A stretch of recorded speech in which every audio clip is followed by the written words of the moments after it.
dear self. Paulit-ulit ka mang pinaluha ng mga taong minahal mo ng lubusan? Okay lang yan. Ilang beses ka mang saktan at paglaruan ng panahon? Okay lang yan.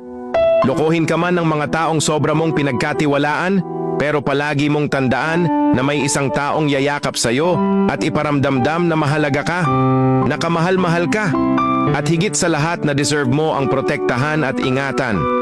Lagi mong tandaan na sa bawat tao o bagay na mawawala o nawala sa'yo, mayroong isang mananatili diyan na hindi ka bibitawan.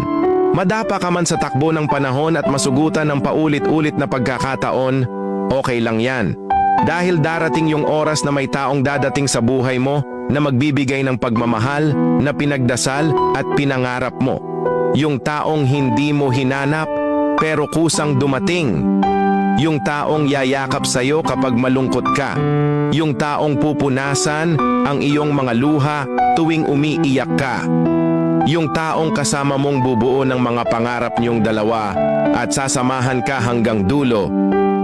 Deserve mo ang mahalin at maging masaya.